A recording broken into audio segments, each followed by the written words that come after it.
Good Shabbos. Good Shabbos. I think I might cry. I said to somebody as I was just doing like some hellos back here to everyone that I was so happy to see. It's like I feel like I died and then just got to come back, and I'm so happy to see everyone. It's like, and you're here, and you're here, and oh look, it's you and my mom, and that's true actually. I don't know where she went. It's very, very good to be back, and it's so heartwarming to be in such a warm space with all of you, and if you need to open a window, you may. It's funny, the last weekend of October, I stood up here and gave a sermon, and we did a service, and I said goodbye, and I said hello to all the people who went around, and they said they were here for the first time, and I was like, bye, see you in 3 months. Were any of you here that night? Like, yeah, bye, see you in 3 months, and it just feels like it went by like that. And here it is tonight. And for those of you who I haven't met yet, hi, I'm Rabbi Lizzie Heidemann. Nice to meet you. I've been away for 3 months, and now I'm back. I was on a sabbatical. I put air quotes around it because, of course, in the Torah, when the sabbatical year is described, it's a year. And did you just say yes? That's right, spoken like a true professor. And there's this holy ratio described in the Torah in a few places, 6-to-1. 6 years you will work the land, and then in the 7th year the land lays fallow, and everybody who works the land also gets a break, gets to experience who they are when they're not farmers.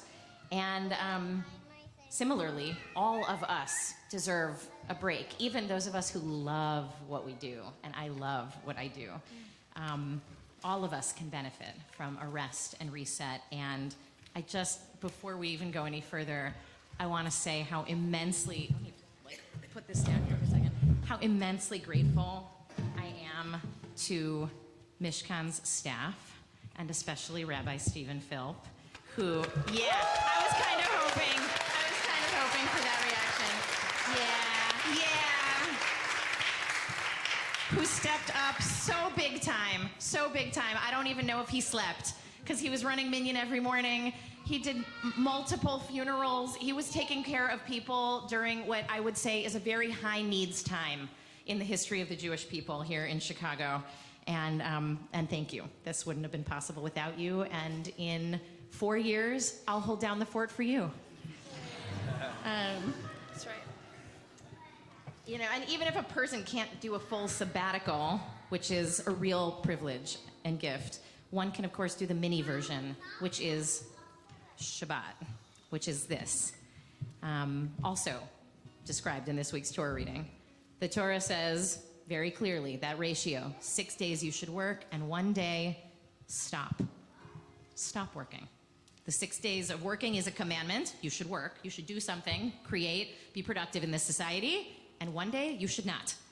You should experience your life not defined by what you do, even if it's something you love. One of the many books I read on your recommendation during this time was Tricia Hersey's Rest is Resistance. She's the, she's the minister of the NAP ministry. And so the book is like the manifesto of the NAP ministry. And her whole thesis is that our essential nature is to be human, not to be a worker.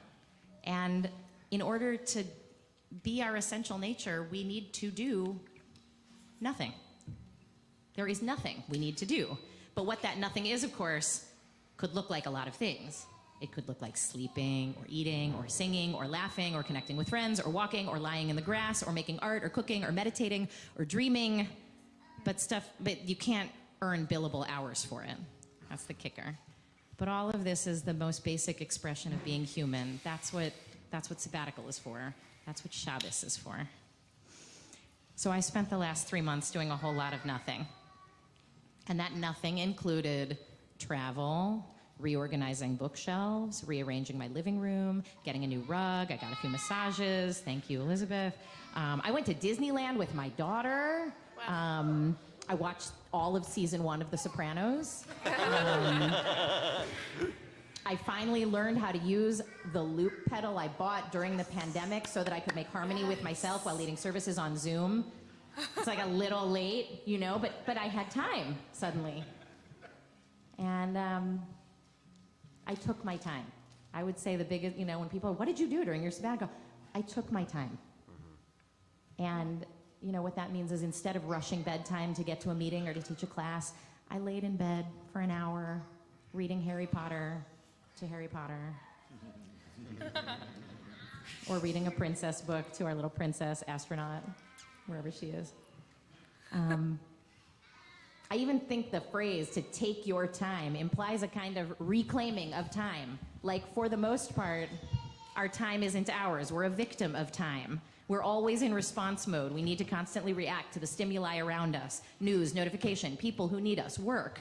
And so, sabbatical allowed me to take my time back and not be dictated by outside forces.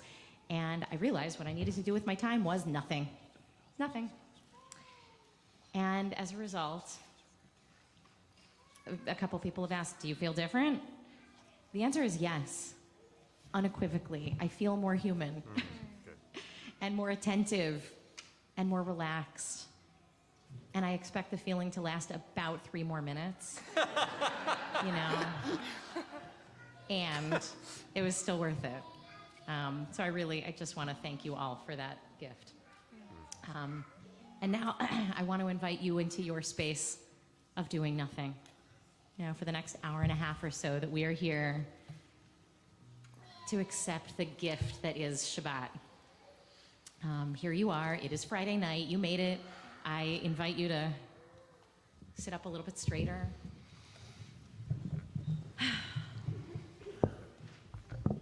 To gently close your eyes and exhale.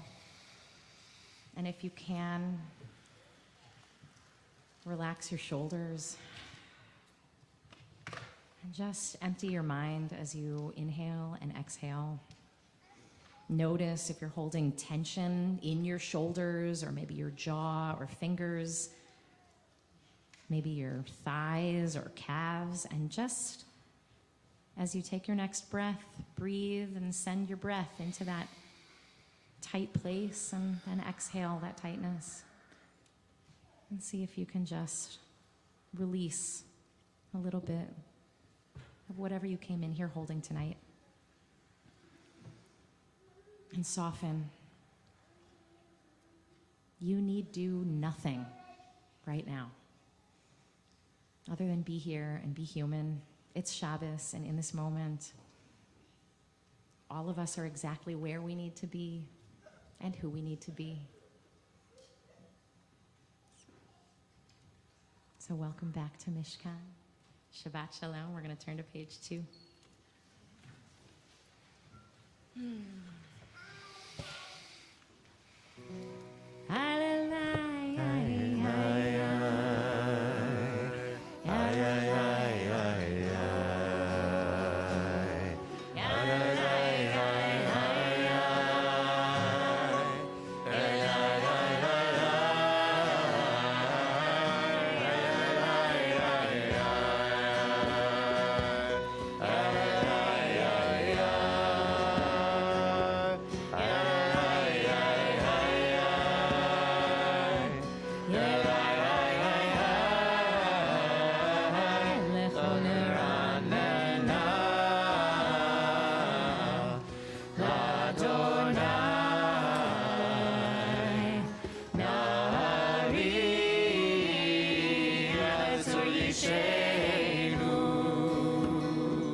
Nifra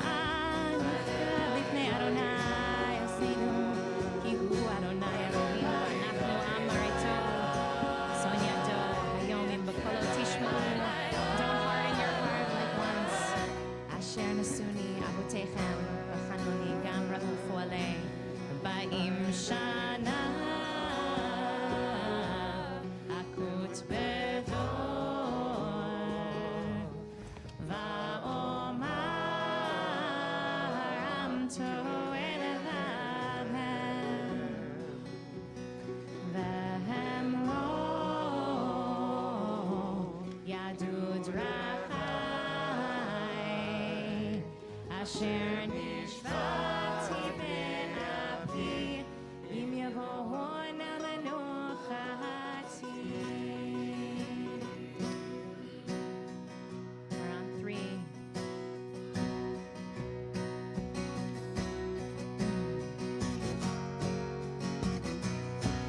Shir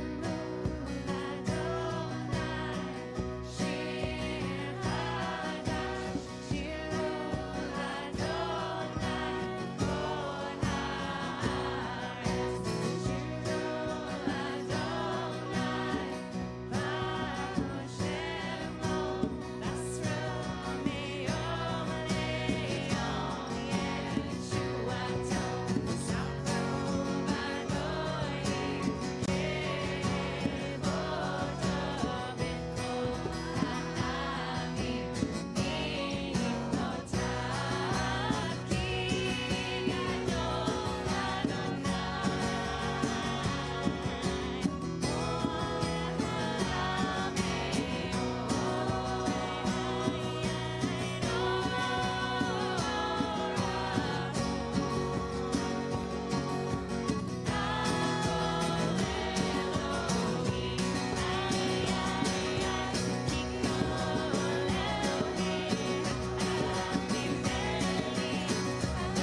went to a couple shuls while I was on sabbatical that weren't Mishkan, and I think we got a pretty good thing going on here.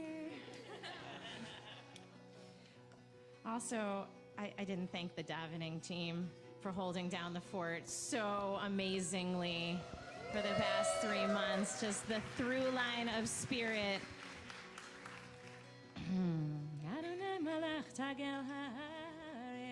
It's continuing down, page 4.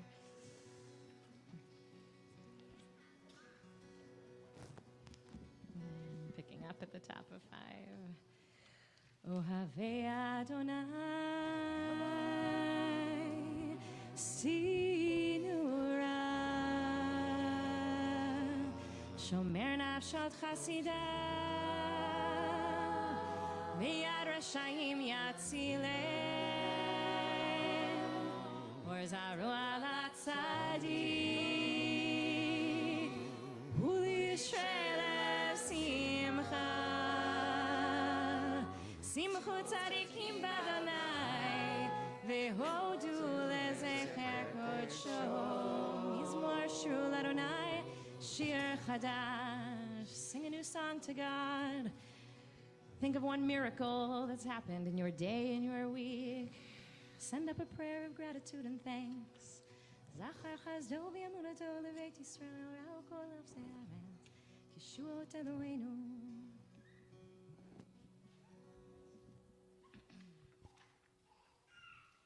We're on page 6. Lifnei Adonai kiva, lishpot haaretz, yishpot tevel b'tzedek, ve'amim b'mesharim. Adonai malach yikazu amim.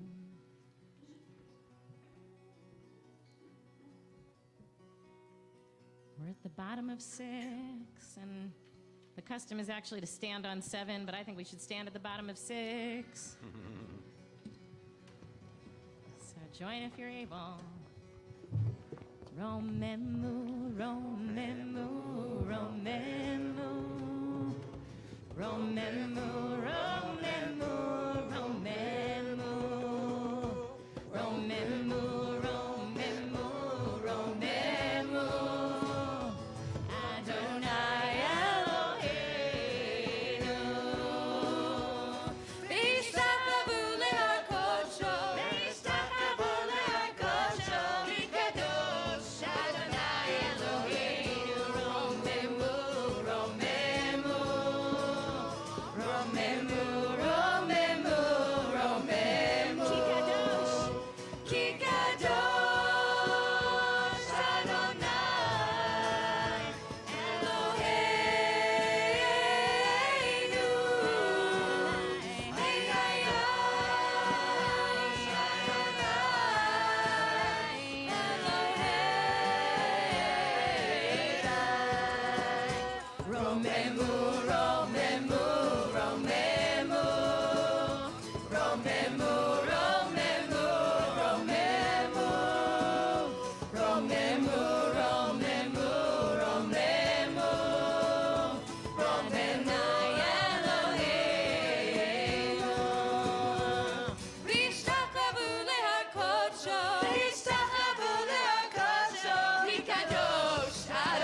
sing.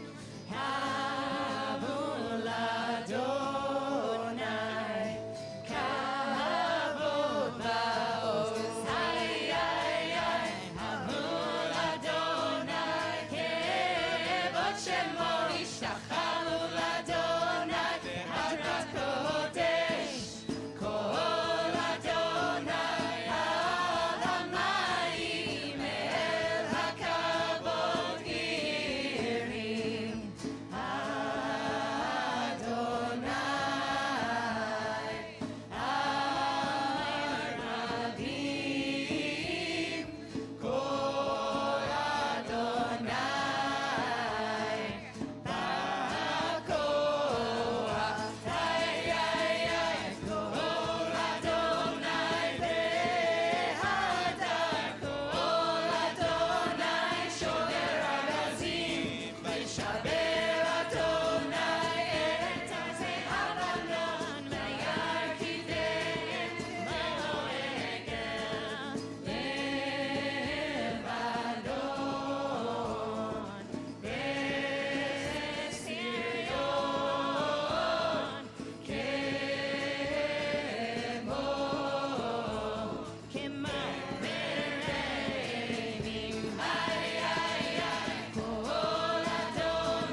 seated.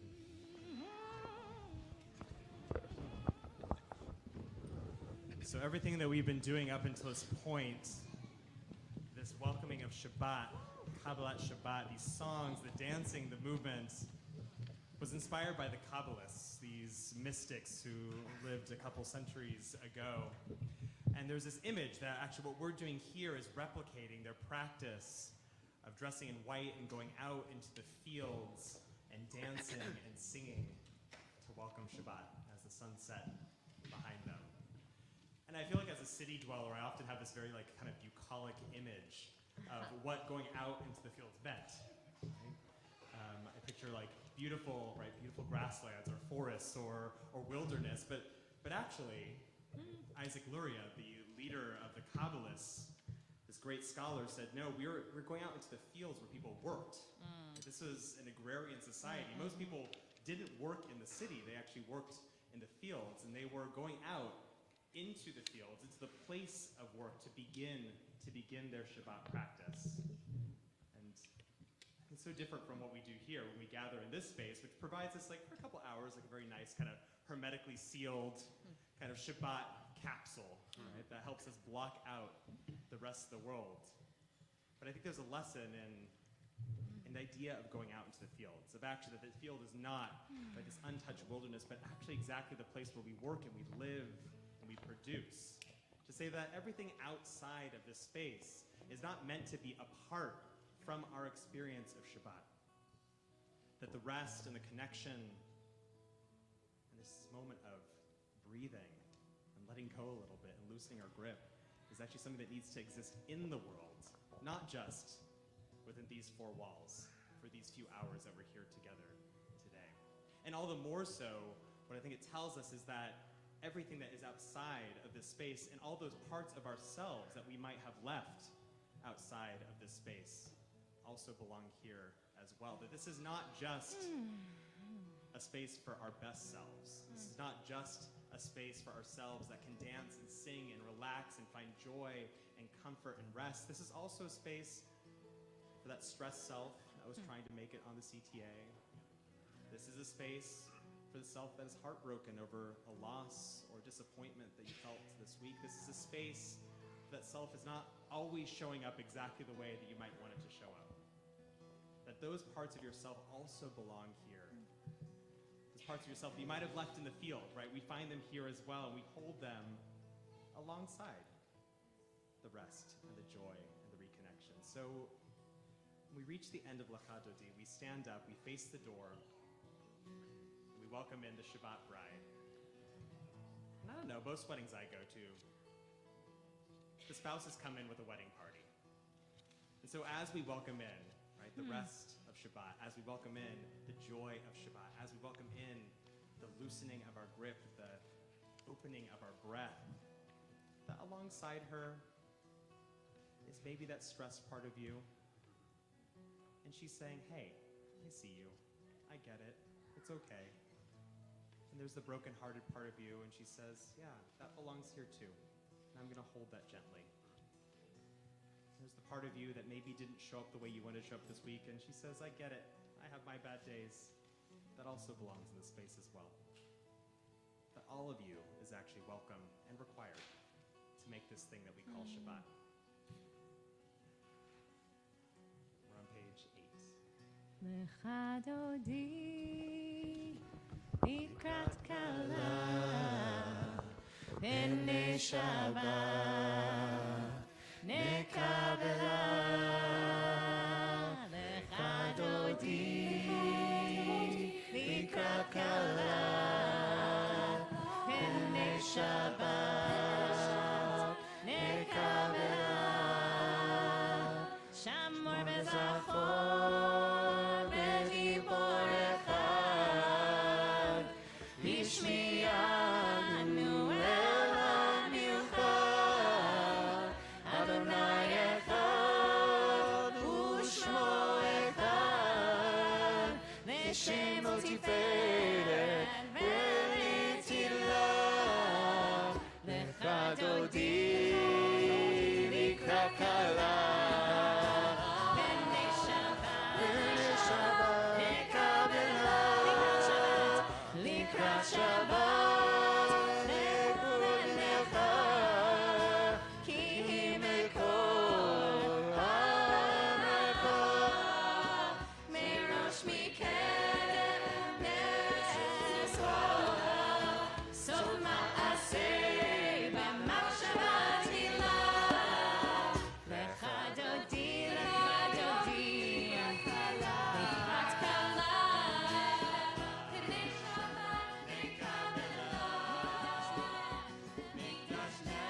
Yamin Ushmo.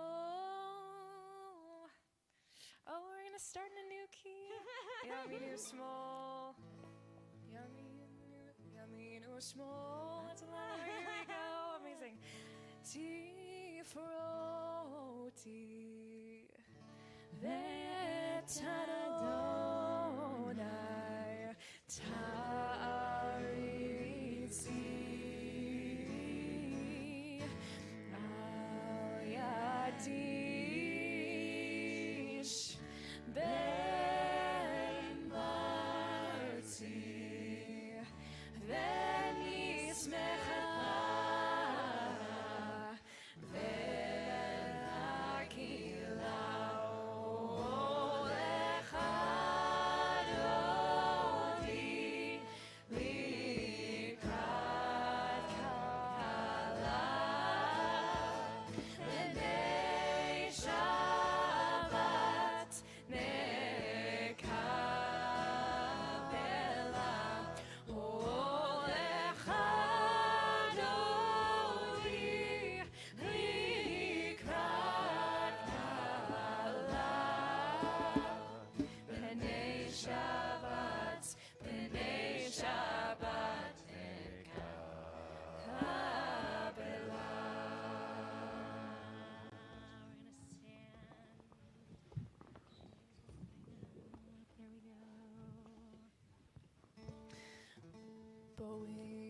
Shalom, Ateret Bala, Gam Besimcha, Uvetzahala, Toch Emunei, Ham Segula.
While we're all standing, our friend, our brother, Jonathan Sundergold, lost his father this week. We've had a few losses in the community over the past few weeks. There are these words at the bottom of page 9 that are customary to say at the end of Kabalat Shabbat, at the end of all this joy, because maybe that person wasn't in the room for all this joy because it was just too much when their heart was broken.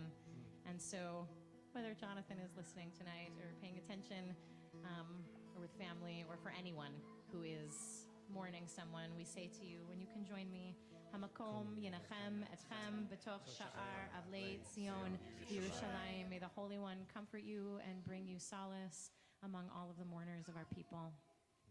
Amen. Amen. You may be seated for just a moment. I've gotten cheeky. I want to be like, no, you be seated. So how long did you say the sabbatical feeling was going to last? Do we have anybody here who's here for the very first time? Anybody? Put your hand in the air. Woo! Amazing. We're going to lovingly embarrass you by having you actually stand up and introduce yourselves, because we are a very friendly community, and it really helps us to know who's new, so we can come find you and shower you with lots of love after services when we're noshing. So, who are you? Name, where you're coming from, and what brought you to Mishkan. Hi, my name is Brendan Norton. I'm a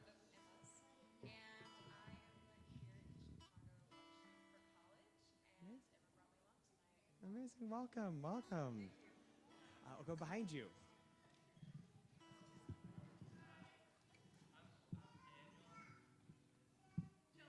Hi, Daniel, Chelsea.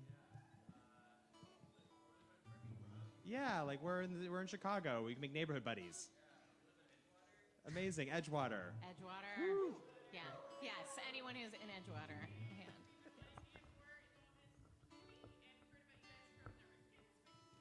Amazing, yes, I love Griffins. Yay. Well, welcome. Hello.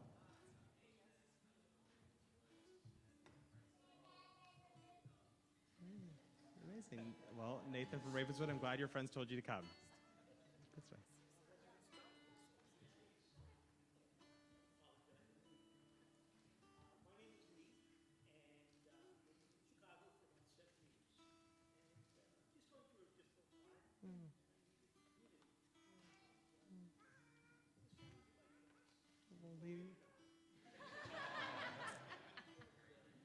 Well, whatever brought you here, we're really glad you're here. Welcome. Welcome. I'm Marla. I'm from Buffalo Grove. I'm here with my sister. We originally thought my mother was Florida in hospice, and we originally thought we would be here to say hi to her. This one's a tough one, and she's Well, I'm really glad you're here, and I hope your mother is comfortable and surrounded by care.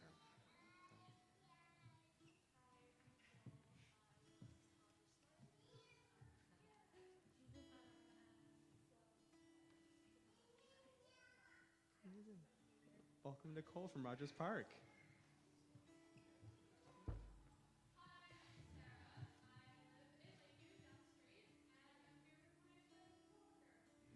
Welcome, Sarah from Lakeview. It's the best commute for when we have services here. Yeah. Anybody else? Hello. Yeah, you. What's your name?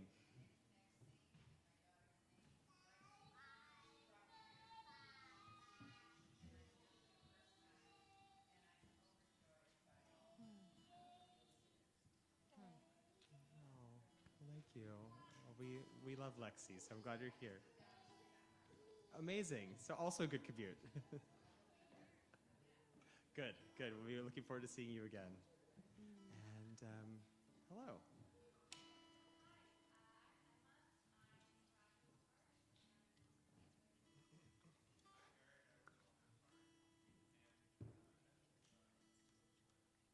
Amazing. Is it Emma and what was your name? Eric from Rogers Park and Albany Park. Did I hear that correctly? Amazing. Well, see, oh, we got Albany Park here. See, this is how we make connections. Neighborhood connections happen here, folks. Did I miss anybody? And welcome to those of us who are joining us online as well. We're so glad all of you are here. Just a few announcements before we continue with our service. We'll be having our virtual Shabbat service next Friday. We'll be joined by amazing Mishkanite Sarah Garza-Resnick to chat with Rabbi Lizzie about the current state and future of reproductive rights in the state and in this country. Tonight is Repro Shabbat. We're participating in that, kind of an extended version of that over the course of the week in partnership with the National Council of Jewish Women and other organizations and communities around the country to raise awareness around reproductive rights. And then we'll be in person the next day on the 17th, our Unplugged service at the Mishkan headquarters. And then I hope to see a lot of you in a few weeks on the 21st. I will be joining Alex Edelman for his show Just For Us, which is here at the Steppenwolf Theater. It's about his experience with the far right in this country, both a very harrowing but also a very humanizing story. And I'll be doing a talk back with him after the show. And he's going to be here. Yeah. He's like a comedian storyteller. Yeah. We have a testimony. It's good. It's good. You should come. We'll have a short talk back afterwards with Alex and myself. And if you go on the Steppenwolf website and you type in the code Mishkan, you get 10% off your ticket. Otherwise, look out for our self-care and resiliency in times of crisis workshop coming up. We have Intention. If you are that is intention, not intention. If you are a couple or in a relationship in kind of the early stages of commitment, you can hang out with me and Jordan from Shalva. We do a class on good communication, expectations, boundary setting, all that kind of stuff. And also look out for our small groups. We have, oh my God, so many. We have book club, movie club, 20s and 30s, parents of teens. And we have our support groups through Maggie's Place. We have our sobriety group, our disability and chronic illness group, our fertility journey group, our neurodivergent adult group, our trans and non-binary teens group, and our trans and non-binary loved ones group. And we have so much. I mean, if you got our newsletter on Wednesday, you saw how long that newsletter was. We have so much amazing stuff going on. So look on our calendar, look on our website, and we hope to see you at any and all of these things. Are we ready to continue? Shkoyach. All right. Yeah, anything important? Other Mishkan staff members?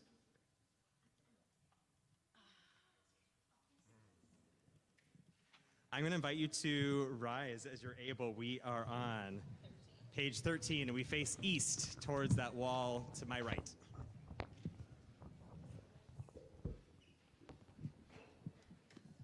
Baruch hu et Adonai hamevorach.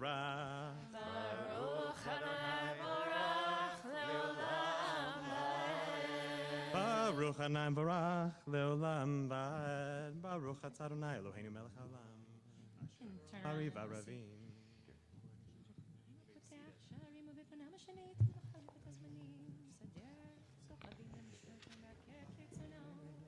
Ma'avir yom ben laila, u'mavdil ben yom ben laila. Adonai tzvot shemo, el chai v'kayam, tamid yimloch aleinu le'olam va'ed. Baruch atah Adonai, ha'mariv aravim. We're on page 14, Ahavat olam beit Yisrael m'chavta.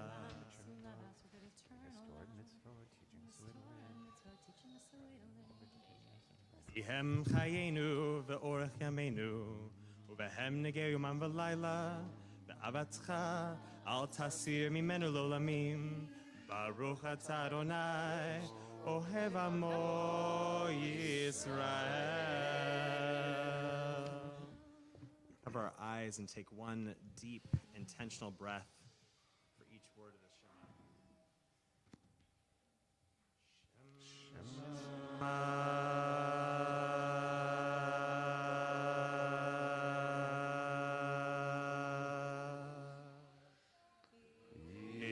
Israel,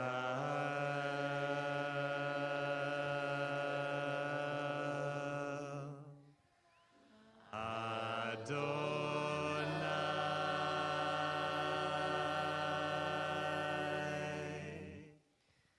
Eloheinu,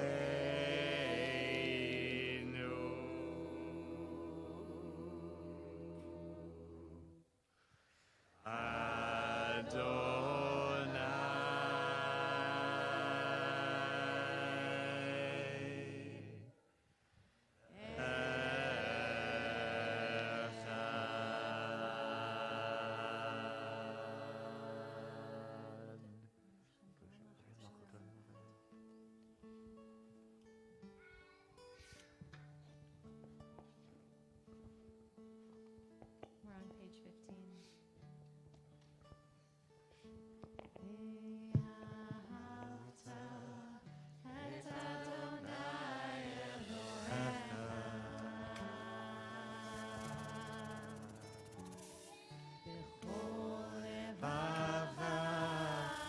ובכל נפשך ובכל מאודך.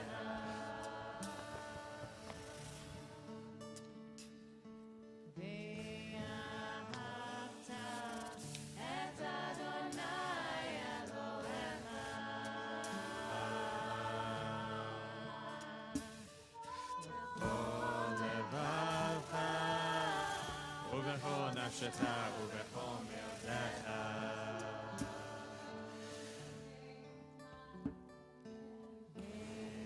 אהבת את אדוני אלוהיך. Speak of that when you're ובכל נפשך ובכל מאודך. when you're awake, when you lie down, when you rise up.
join back together in a minute on the bottom of 17.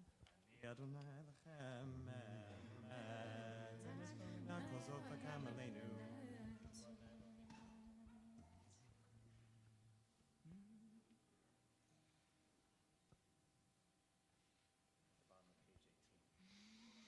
Malchuto be'osim kuleihem, Moshe Miriam u'bnei Israel, lecha anu shra b'simcha rabba, ve'amru chulam, mi chamocha ba'elim Adonai, mi chamocha nedar ba'kodesh, nora tehilot osefet.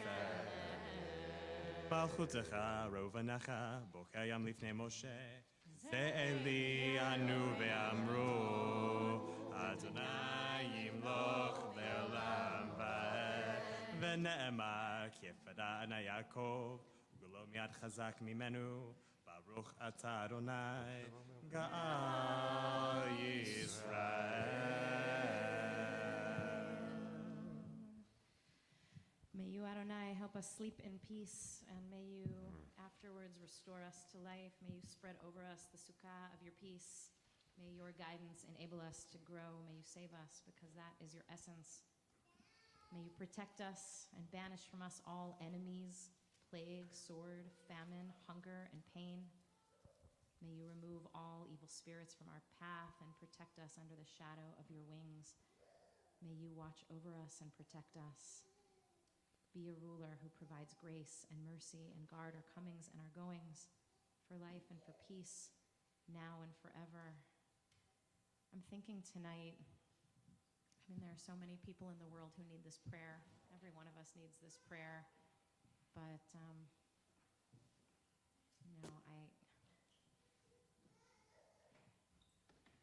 this week you may have heard the Hillel building at Loyola University was defaced with a swastika. Mm-hmm.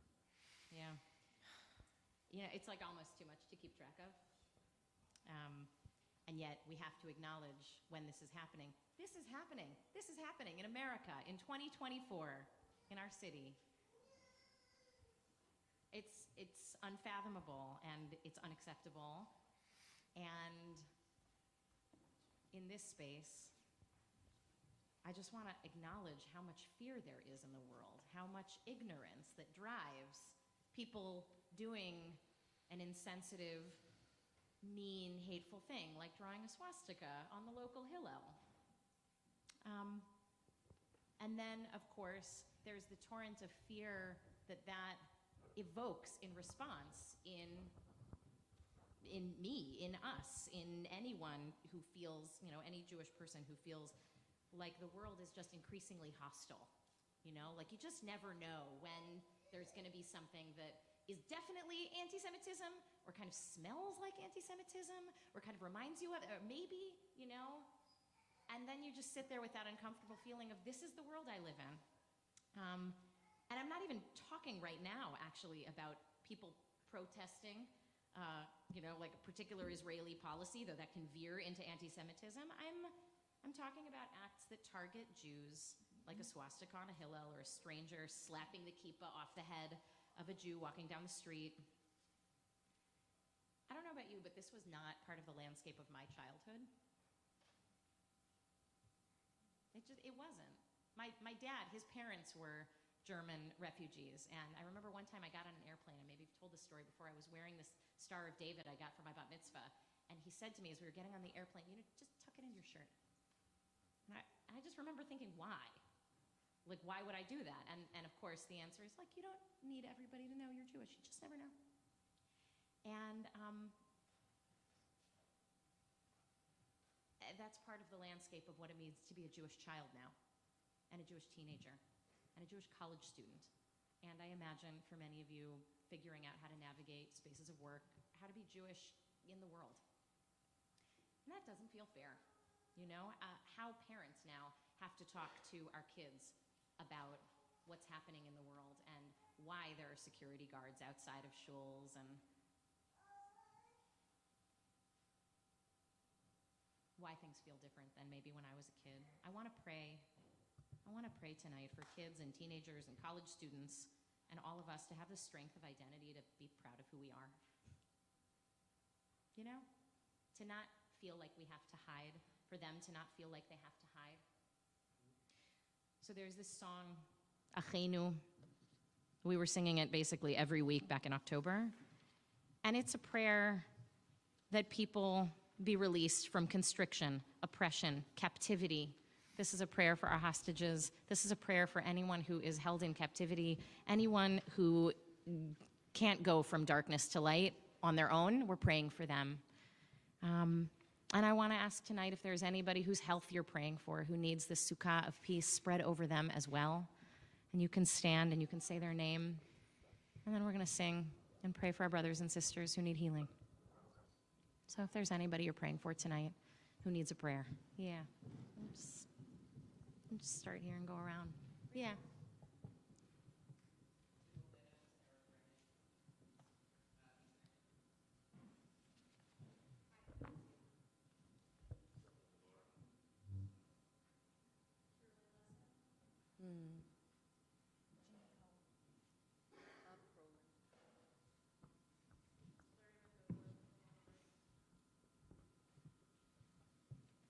My mom, Jeanette Meltzer.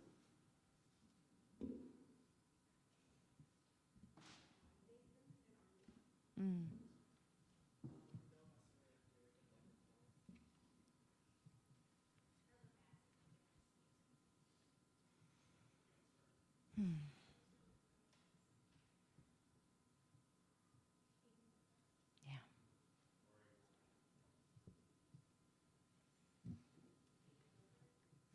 Yeah.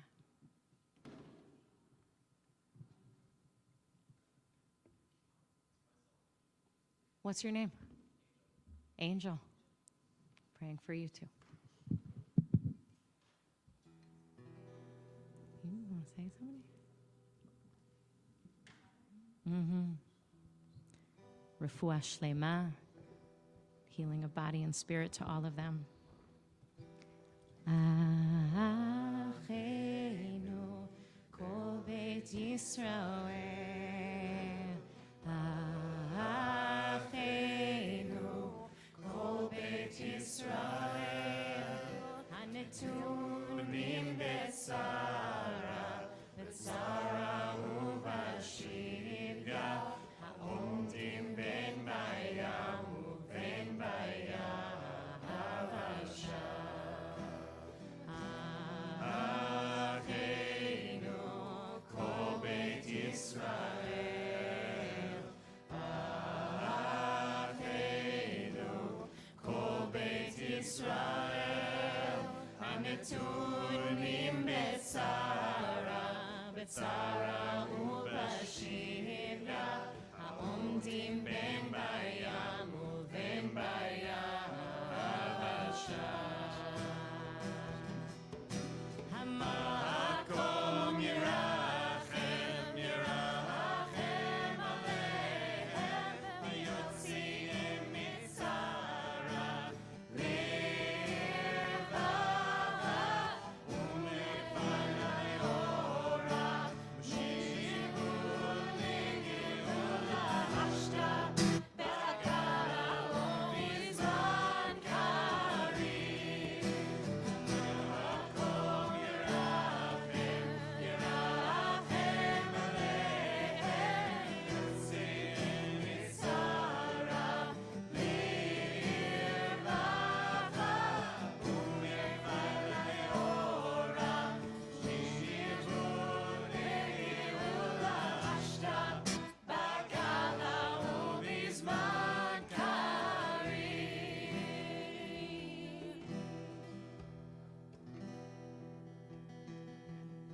Rosalenu sukat shlomecha, Baruch atah Adonai, haporei sukat shalom aleinu, ve'al mo Yisrael, ve'al kol yoshvei tevel, ve'al Yerushalayim.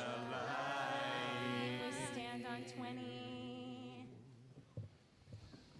V'sham Ameru b'nei Yisrael, et ha-Shabbat, la'asot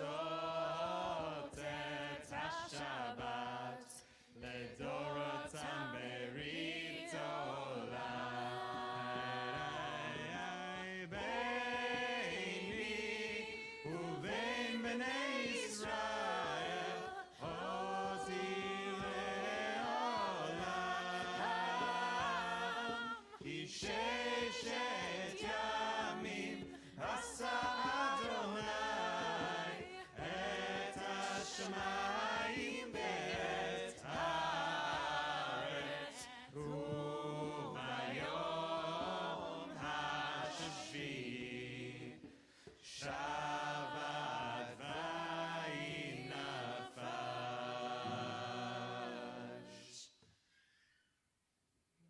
יתגדל ויתגדש מרבה. אמן. חרטי וימליך מלכותי וחייכון ומימכון חיי זכו בית ישראל בגלה ובזמן קריב וימרו. אמן.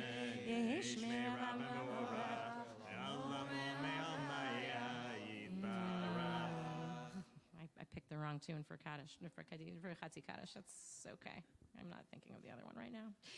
Yitbarach v'yishtabach v'yitbar v'yitrom ha'bin naseh v'yithadar v'yithalev v'yithalash v'yithkudsha Leila minko birchata v'shirata tushbachata v'nechamata damiran be'alma v'yimru. Amen.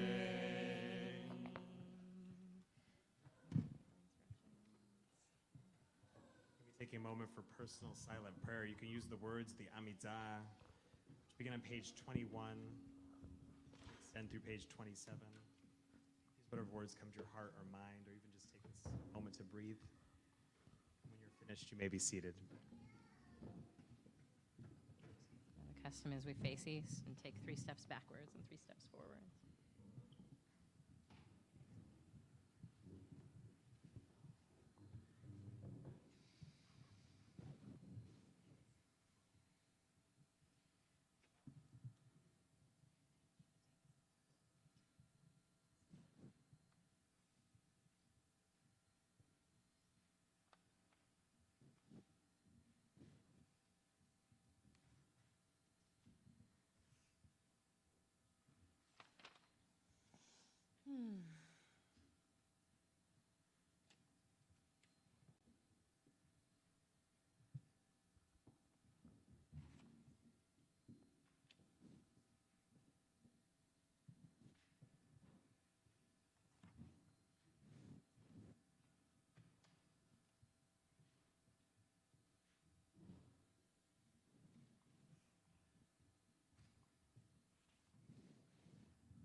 Yaseh shalom, Yaseh shalom, shalom aleinu ve'al kol Yisrael.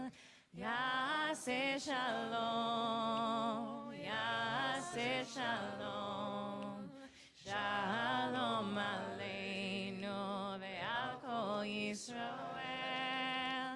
Yaseh shalom, Yaseh shalom, shalom aleinu ve'al kol Yisrael ve'al kol yoshvei tevel mimru amen. All right, so we lost a few of our people under 4 feet tall, and they're grown-ups. That's okay. This would have been a long couple of minutes to sit through of me talking when Judah used to need to go to bed when we were in the car, and it was like, go to sleep, Judah. If I just got on a phone call, just the sound of my voice just put him right to sleep. So hopefully you don't have that in common with my son. All right, so a few of you said to me over the course of this past week, just lovingly, a lot's riding on this Friday night. People are really going to be listening to what you have to say now that you're back from sabbatical, Rabbi Lizzie. No pressure. It's okay. I love my job.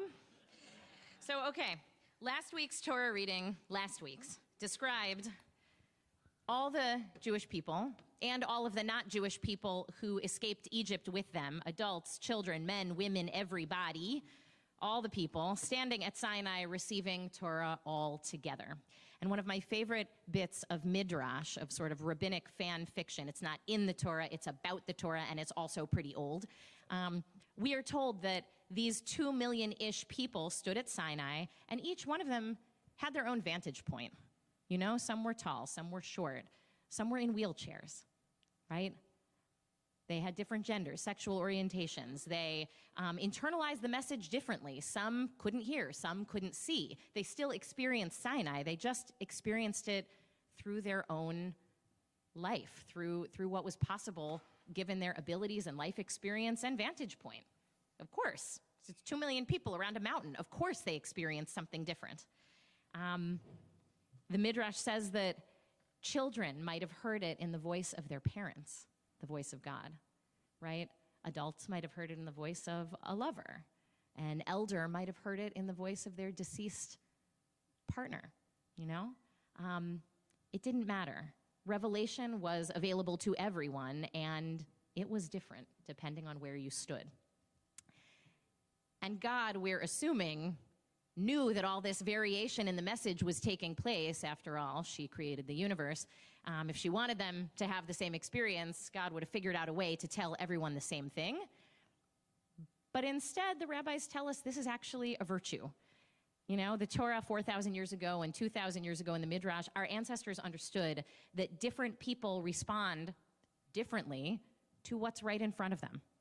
Right? They see it differently. And nonetheless, must build community together in the presence of those differences. Not despite those differences, not trying to quash those differences, but actually in the presence of those differences is how the Israelites needed to create the visionary society that God was inviting them into at Revelation. And so this week we go from the sublime divine experience of thunder and lightning and shofar blasts and the awesome terror of Sinai. That was last week. This week our parsha is called Laws. Mishpatim. It's like a real buzzkill.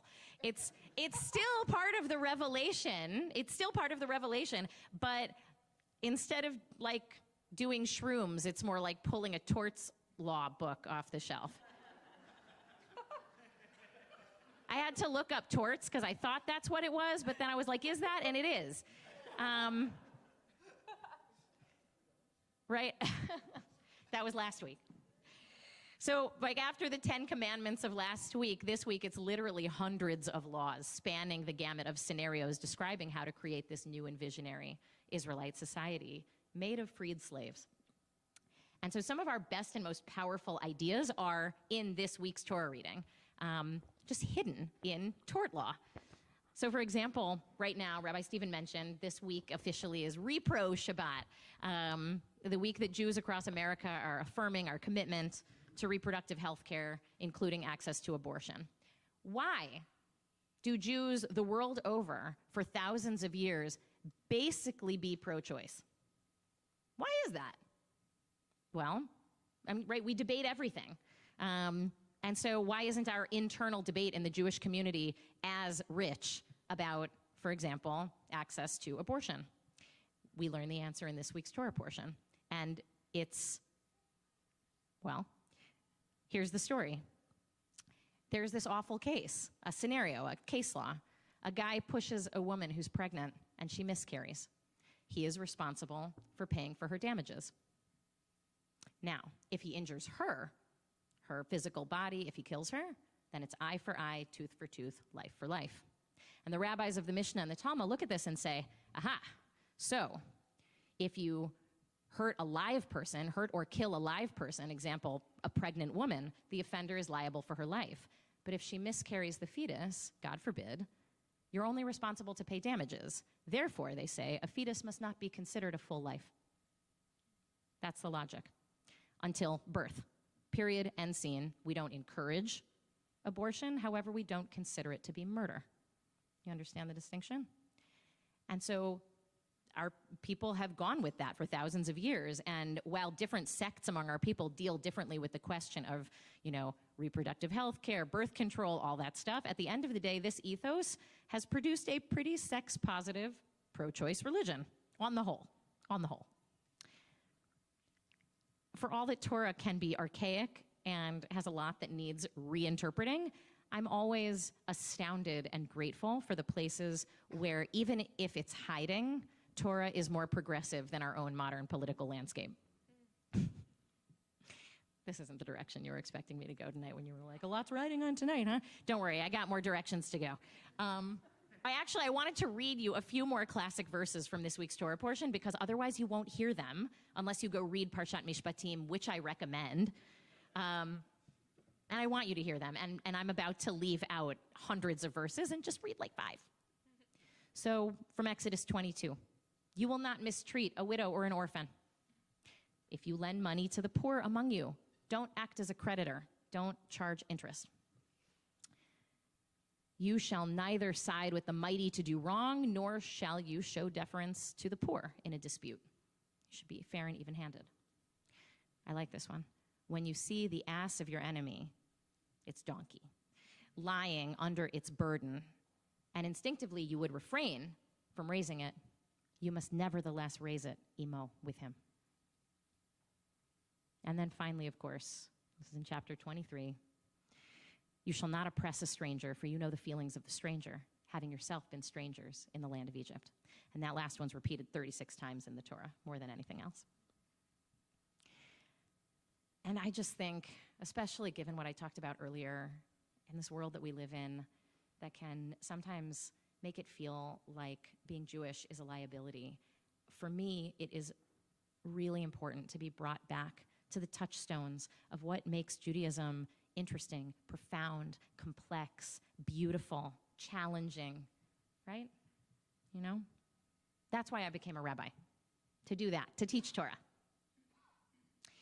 But lately, and if you heard the sermon I gave right before I left, standing here at the end of October, I was really questioning, what's the role of a rabbi right now? It certainly doesn't seem like it's to teach Torah. Do I want to be a rabbi anymore? It feels like instead of teaching Torah, being a rabbi became being a combination emotional first responder, as well as public relations and marketing expert. Right? Tending to the wounded and the traumatized here in Chicago, and also saying just the right words so that the fewest number of people will write angry emails and tell you you're siding with the wrong victim, no matter what you said. Do you all know what I'm talking about? Has this happened in your personal life or on your own Facebook page? Maybe. And these two jobs often kind of play off each other and amplify each other. And you don't have to have known someone who died or was kidnapped on October 7th, for that matter.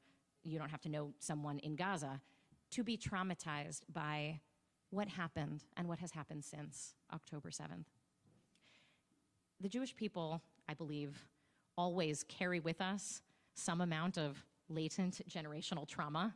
It is part of our core narratives. Think of the story of Passover and the story of Purim and Tisha B'Av and Auschwitz. Like, it is a story we carry with us of having been persecuted wherever we have been and oppressed wherever we have gone. But events like October 7th, even in the midst of a free society like living here in Chicago, bring up to the surface all of that fear and trauma, and we begin acting from a place of that trauma. And I want to invite us to take a deep breath and exhale. Because often the first thing to go when we're feeling stressed and under attack is our breath. The Torah describes the Israelites in the midst of Egypt. They couldn't even hear Moses offering them a way out because they were kotzer ruach. They were short of breath. God bless you. When we're operating from a place of trauma, we often see threats that are actually present, which is how we evolved. And then we see threats that might be present or that we think could be present or that we're reading into a newspaper article or something that maybe a Mishkan rabbi said or a friend said or somebody at work that you're not exactly sure what they meant by it, but maybe what they meant by it wasn't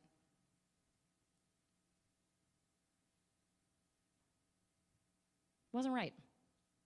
And suddenly, even the spaces that felt safe and good a few weeks earlier, we wonder, is this place safe for me? Do I belong here? Is there a space for me here? Right? Is it safe for me to love and bleed for my Israeli brothers and sisters without equivocation in a world where they are very alone, certainly feel very alone, which I do? Yes. Is it safe to say, I don't want Gazan children to pay the price for Hamas's war? Which I don't. Yes. When we're operating from a place of trauma, our defenses go up, and sometimes we're suspicious of the motives, even of our friends and even of communities we've been in for years. And it's like hurtful to everybody in the situation. And given all of this community trauma, and that word has been used so much to describe so many of the interactions I have spoken with you about over the last many months. Some folks have asked whether I timed the sabbatical maybe a little bit wrong. And I said, you know, Hamas has already done enough damage. They don't get to destroy my sabbatical, too. And I also had the feeling that these issues would be here when I returned, which of course they are. But they've shifted. For example, back in October and November in Israel, there was no appetite to not respond to Hamas's egregious, brutal, horrific attack, to not respond with massive force, right? There was no appetite to not respond with massive force. And to suggest so from over here really made it sound like you were telling the world's only Jewish state, attacked for being a Jewish state, that it didn't have the right to self-defense, which it does. However, a few months later, just last week, Rabbi Daniel Hartman, an Israeli rabbi and thought leader, said, people calling for what's called in Hebrew, hafsakat esh, ceasefire, now, many of them are the families of the hostages. They're protesting every Saturday night and saying that with every passing day of this war, it makes it less and less likely that their family members will come home. And you can't accuse those families of being anti-Israel for wanting a ceasefire. I spoke with a great Hartman Institute fellow, Shoshana Cohen, this past, yesterday? She said, and she's, in from Israel teaching a bunch of rabbis, she said it's the weirdest thing. In Israel, advocating on behalf of the hostages is like a lefty thing. And weirdly, here in America, if you focus on the hostages, you're weirdly like on the right. What's up with that? And I agree. What's up with that? But now, and what she said and described is the protest movement is back. People are calling for Bibi's removal. This week, there were 30 Israeli organizations that came together asking for a hafsakat esh, a cease of fire, to translate directly. The landscape in Israel has changed, and people are looking at the same facts differently. Some of the same people are looking at the same facts, now 4 months later, very differently. And so are we here in Chicago. And so like Sinai was this defining moment for the Jewish people, I think October 7th very much also was and continues to be.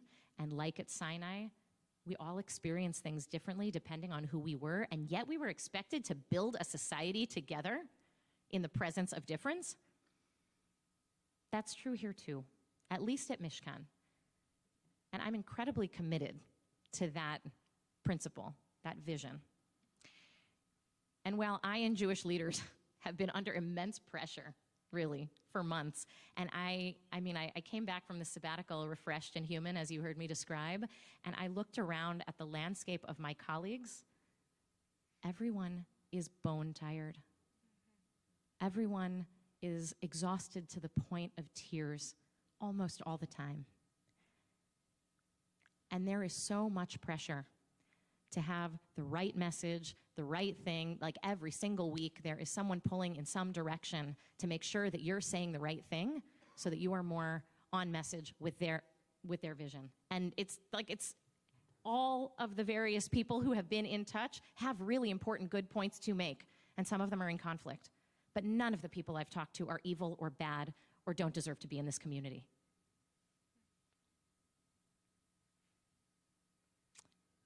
I feel like my first and most important job, our job, is to help create a community that's capable of holding sincerely felt difference in the midst of a heartbreaking situation that threatens every day to drive us apart from each other. Because that's what that trauma instinct does. It makes us think that the people we thought we could trust, we can't really trust them. They're not really here for us. Really? Have you just asked them recently how they're doing, what they're thinking about, and why? But like Hamas doesn't get to take away my sabbatical, they also do not get to divide us from each other. Because if they do, then they win.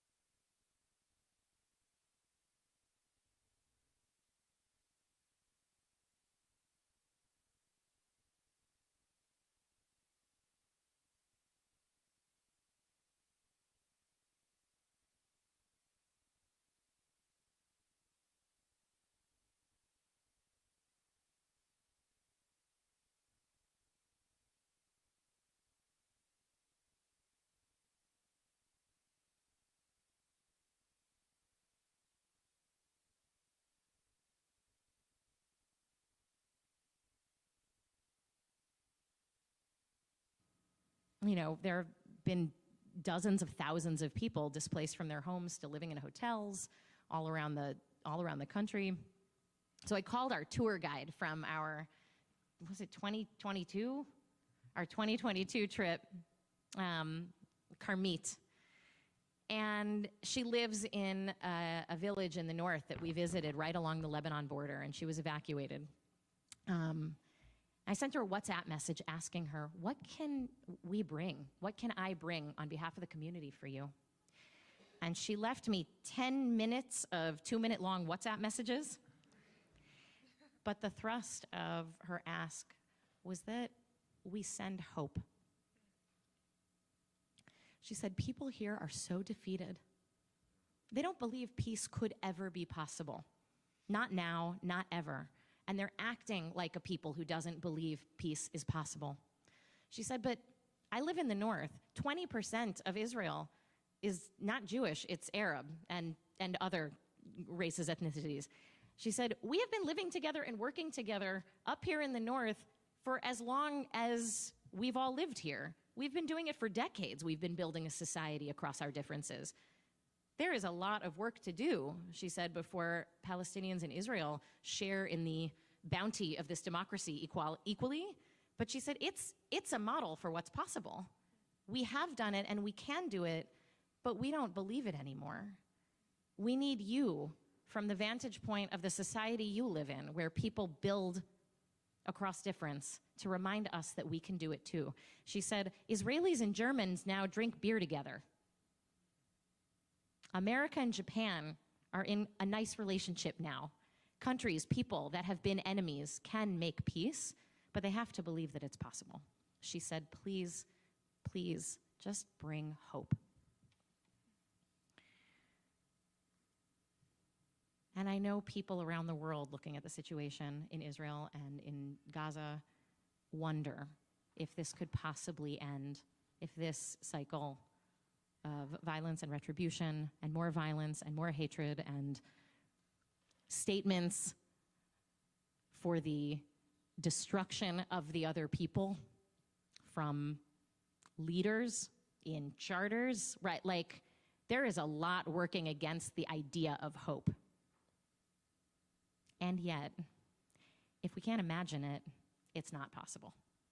And if they can't imagine it, it's not possible. There will only be a time when I'm not woken up in the middle of the night by texts and emails and, here's what you should say and here's why you should say it about an issue on the other side of the world. That will stop happening, and I can go back to being the kind of rabbi I interviewed for rabbinical school for, when we can hold and believe in hope, and so can they. And so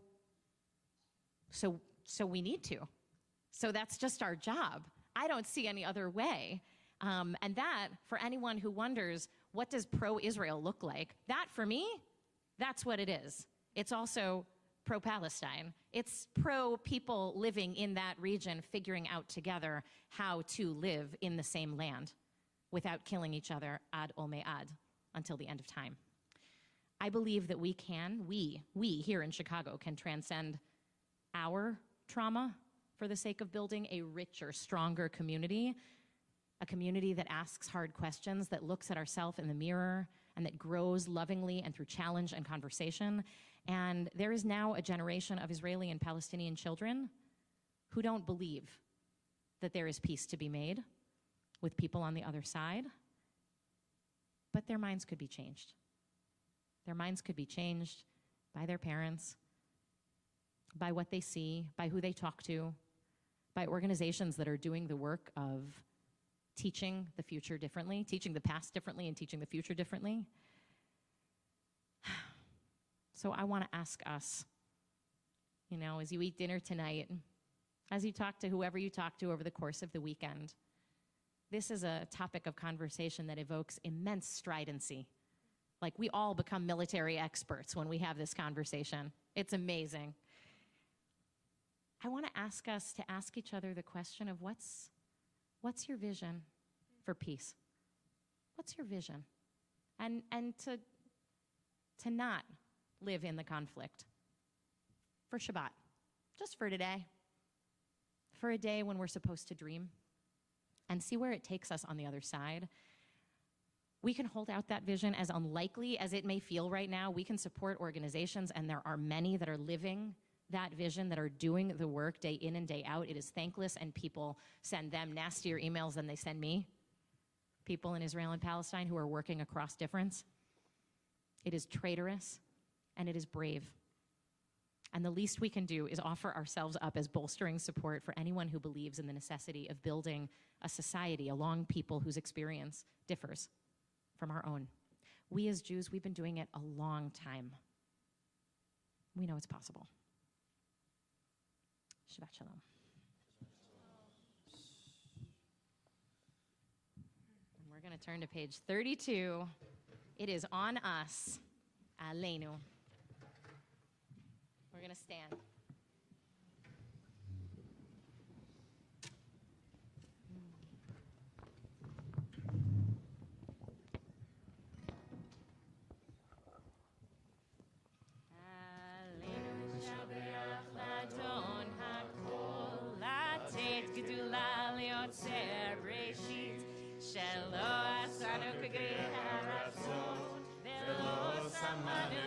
משפחות האדמה, שלום שם חלקנו קהל, וגורלנו ככל העולם. אנחנו קוראים, משתחווים ומודים, לפני מלך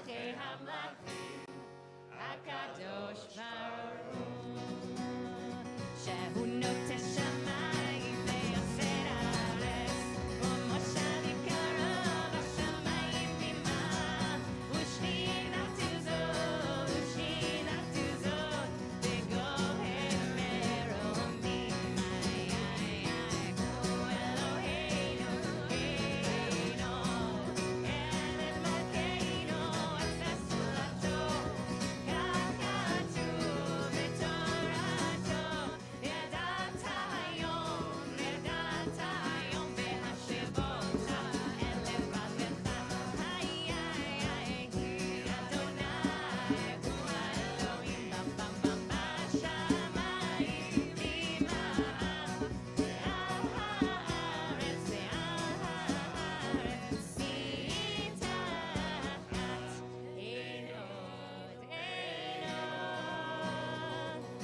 the bottom of 33 ונאמר והיה אדוני למלך על כל הארץ ביום ההוא יהיה אדוני אחד ושמו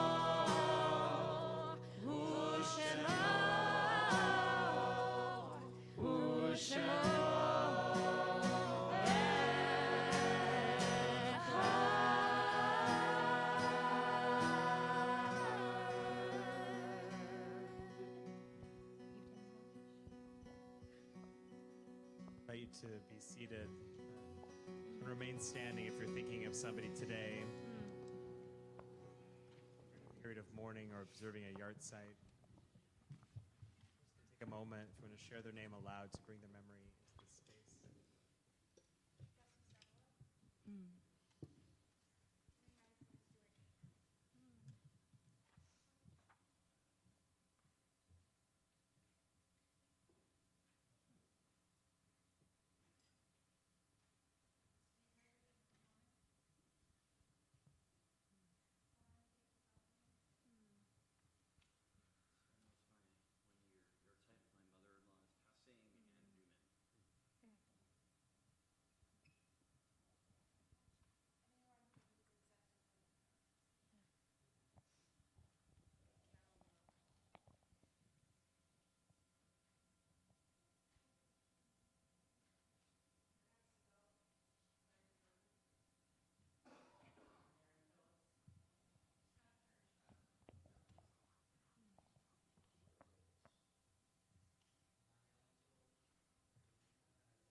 Period of mourning or observing a yard site where it's custom to rise. The mourner's Kaddish, we're on page 34. Yitzgadal v'yitgadash shemei rabba.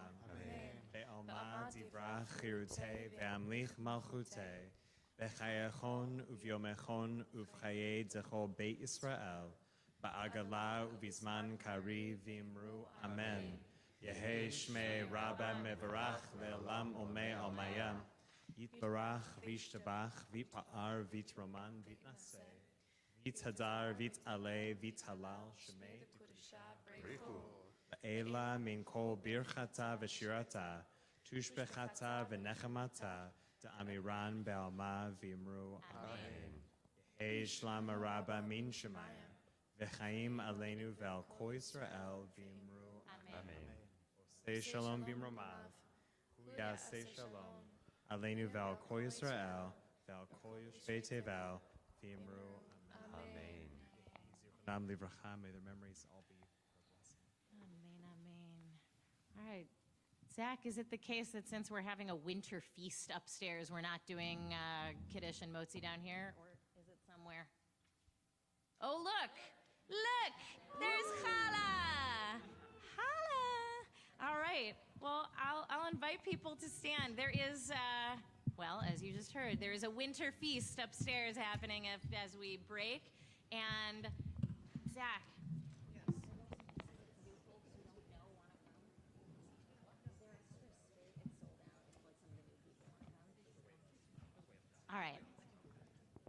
And if you showed up here tonight and you didn't know this was happening and you want to come eat, come upstairs and see if there's anybody who, pieced out early and maybe there's some space. And we'd love to dine with you. And oh yeah, happy Valentine's Day imminently. And oh yeah, happy Rosh Chodesh. Oh yeah, we have to sing for that in a minute. All right, first we'll make Kiddush, then we'll sing the crazy song. Baruch atah Adonai Eloheinu melech haolam borei peri hagadol. Oh, it's on 30. Baruch atah Adonai Eloheinu melech haolam asher Kidshanu mitzvotav v'rasa banu v'shabbat kodsho ahava uvratzon hinchilanu zikaron l'maaseh bereshit ki hu yom techila l'mikra'ei kodesh zecher letziat mitzrayim ahava uvratzon hinchaltanu Baruch atah Adonai mekadesh HaShabbat. Oh, okay. L'chaim. Okay, real good. Everyone should lift up their hands towards the challah. We'll bless it together. Baruch atah Adonai Eloheinu melech haolam hamotzi lechem min haaretz. Amen. Take a piece of challah off the board and then pass the board. Oh yeah, and now we're gonna sing. Can you hold it? Thank you so much.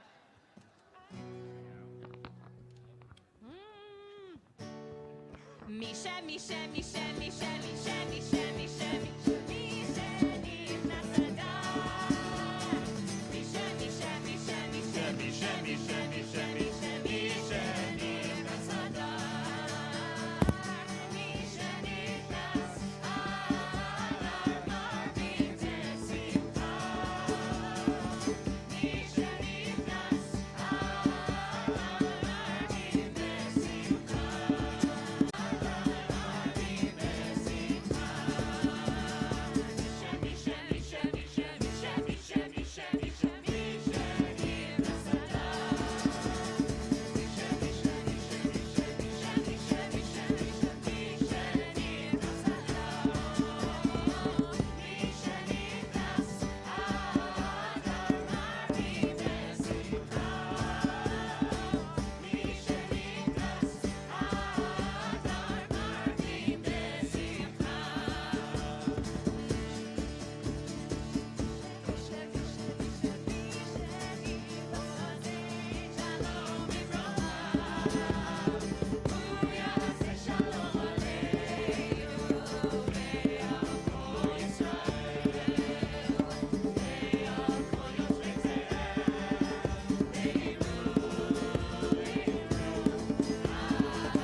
Shalom Aleinu, Ve'al Kol Yisrael, Ve'al Kol Yoshvei Tel, Ve'imru,